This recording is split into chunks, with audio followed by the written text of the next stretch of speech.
Today's streetcar vote caps a truly strange 7-week period following the election of an anti-streetcar mayor and an anti-streetcar city council. And yet now, the streetcar lives. Local 12 News reporter Jeff Hirsh joins us with an analysis which you might find quite surprising, Jeff. Oh yeah, get ready because you might not believe this, but I'm going to tell you how John Cranley saved the streetcar. Not that he wanted to, and not that he thinks it's a good project, but John Cranley, who won the mayor's race promising to send the streetcar to the scrap heap, helped save it. Let's just be honest, this isn't easy. This isn't fun. No, I don't enjoy having to bring some responsible leadership financially in light of the passion that's on the other side. Police and fire good, streetcar bad, John Cranley's campaign. But Cranley ended up saving the streetcar anyway. After Cranley was sworn in, he and his backers on city council could have killed the streetcar outright. But instead they paused the project to come up with a cost-benefit study on stopping or continuing construction. Critics said the fix was in. Cranley was just trying to get a report which backed his own opinion. But the pause gave streetcar supporters a chance to mobilize, to gather petition signatures, and to impress two new members of council, Daivd, Mann and Flynn. Plus, when the independent report came back, it basically said stopping versus continuing was a wash. But stopping would also mean $35 million already spent would go for nothing, and more than $40 million federal dollars would be forfeited. Even streetcar critics like Price Hill activist Pete Witte agreed it made more sense to finish.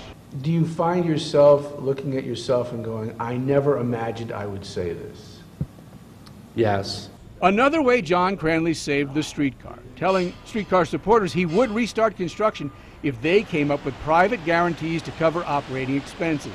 The impossible number, $80 million, was kicked around, but that crack in the no streetcar, no way gave backers the ability to come up with enough private money to convince council members Mann and Flynn to change from no to yes. And oh yes, two other people saved the streetcar as well, former Mayor Mark Mallory and former Vice-Mayor Roxanne Qualls.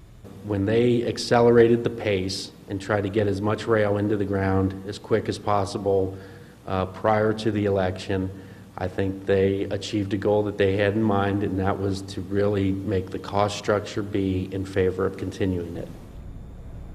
One more critical person who helped save the streetcar, Councilmember PG Sittenfeld, who after the election became a streetcar supporter, saying stopping the project now would be a colossal waste of money. I'm not sure anybody could have predicted this one. No, I never thought we were going to get here. Yeah, it's been interesting. But the mayor did reduce the cost of this, right? Yeah, absolutely. Now, you know, I'm saying this sort of tongue-in-cheek that he saved the streetcar. That was not his intent. But one of the things that he did do was by opening that door a little bit to say, look, you come up with this money, okay, fine, I'll give in. It wasn't as much money as he wanted, but he leveraged, by saying I'll do it, he leveraged some of the money indirectly that Kevin Flynn was able to say, okay, this money, it's here, I'll vote yes. So, and the money's to run it, right? It's the operating costs. It's to cover the operating costs. Yeah. And that was what Kevin Flynn always said was, I'm concerned about the operating costs. And the mayor said, if you can cover the operating costs, I'll grudgingly give in. It's not as much money as he wanted, yeah, but he opened the door. Jeff Hirsh, thanks very much. Thank you. Right.